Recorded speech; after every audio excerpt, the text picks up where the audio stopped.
Hi guys, so today I'm going to be reading chapter 3 and 4 of Captain Underpants, because if you've seen the last two chapters, if you didn't, you should go check them out. So yeah.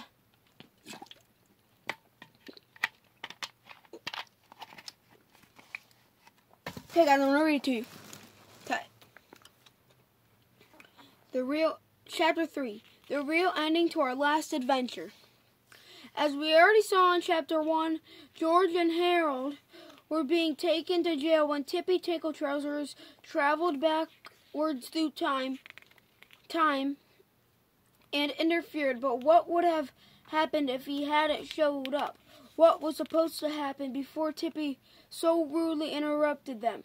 Well, sit back and get comfortable because you're about to find out. That's the picture, guys.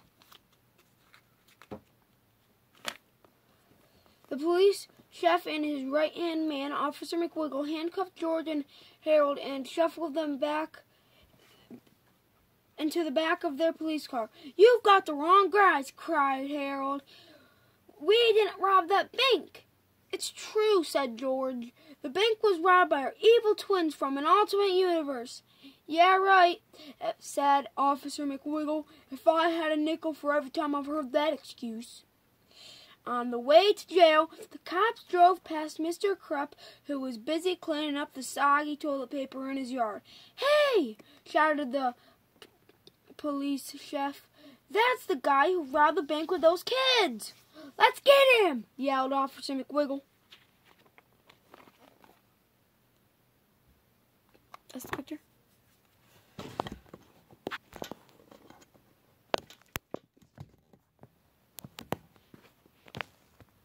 I'm just trying something, guys. Okay, mine won't work. Okay. The cops slammed on the brakes, grabbed Mr. Krupp into the back seat of their car, along with George and Harold. Their trials lasted for nearly a year, and George and Harold and Mr. Krupp were all found guilty. They were each sentenced to 10 years of incarceration. This unusual harsh sentence was tough on George and Harold, but it was really hard on Mr. Krupp. Chapter 4, Life in a Big House. This picture. Poor Mr. Krupp. He had been locked up at the Piqua State Penitentiary for months, and the life of a jailbird just wasn't his thing. All day long, he had people bossing him around. He ate nutritional deficient, horrible-tasting meals in a filthy cafeteria. He got bullied constantly by a bunch of meat-headed thugs, and he spent his days doing mental busy work in an overcrowded, poorly ventilated sweatshop. That's the picture, guys. Mr. Krupp was told when to eat, when to read, and when to exercise. He even had to ask permission to use the bathroom. He was constantly bombarded by pointless rules, ridiculous disciplines, random searches, mental detectors, security cameras, and pharmaceuticals designed by everyone complete and docile. It was a lot like being a student at Jerome Horowitz Elementary School, except that the prison had better funding. Mr. Krupp gumbled angrily to himself as he stomped around the prison courtyard on a gloomy autumn afternoon. In the center of the courtyard, a giant green tarp shielded everyone's eyes from something large and tall that was being built in honor of the Piqua State Penitentiary's upcoming 10-year anniversary. Everyone assumed it was some kind of statue, but since nobody had seen this top secret project, not even the warden, nobody was quite sure what it was.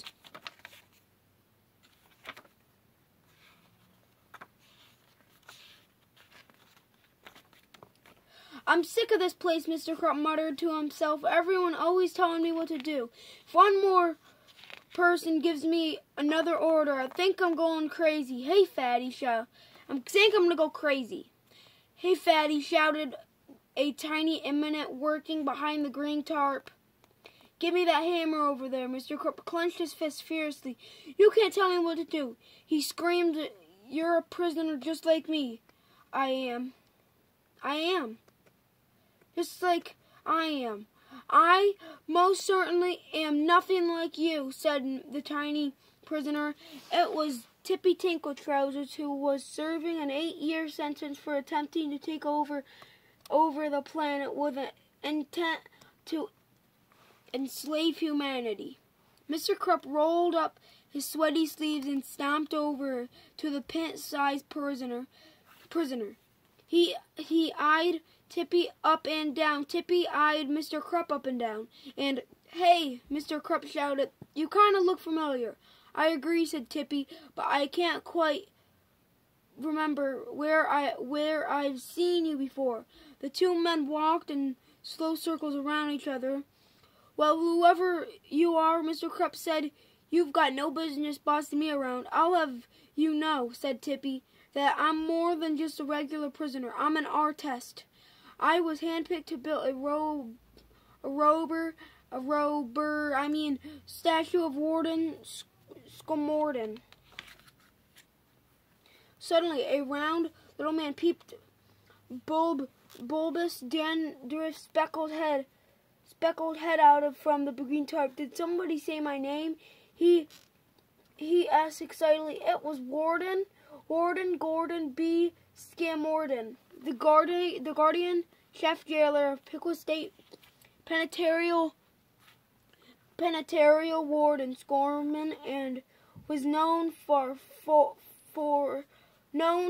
and wide for his cruelty and strictness.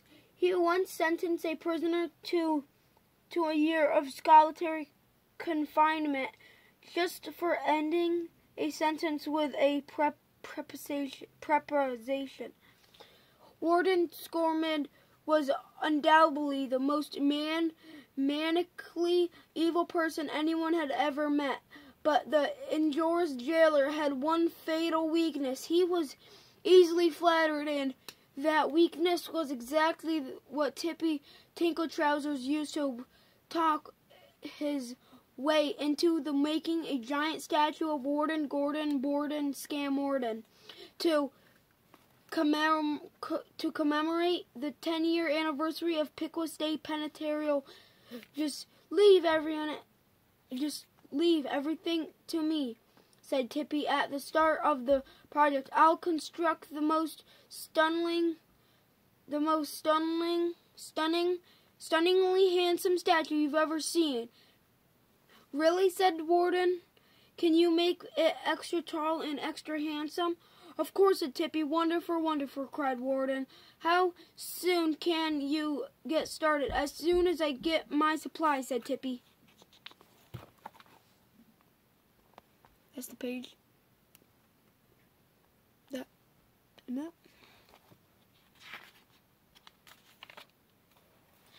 He handed the warden a carefully written list of tools and materials. Hey, said Warden Skomorden, looking over the list. Why do you need most of the supplies that comes from a mad scientist mini mall? What do you need an asimifying salophagus inhabitor for? And what kind of statue uses a reverse semaglutinin tractomacfractalizer? You know, said Tippy. I don't tell you how to run your prison, so don't tell me to build. Don't tell me how to build my statues. Fair enough, said Warden Scamorden. Guys, I'm not showing you this because you're gonna see that next video. So, thank you guys for watching this video. Make sure to like and subscribe and comment when I'm done with this book, what thing we should make next. So make sure to like and subscribe, comment that, and yeah, bye guys. Or what book to read next. I'll tell you if I have it. So bye guys. Have a good day.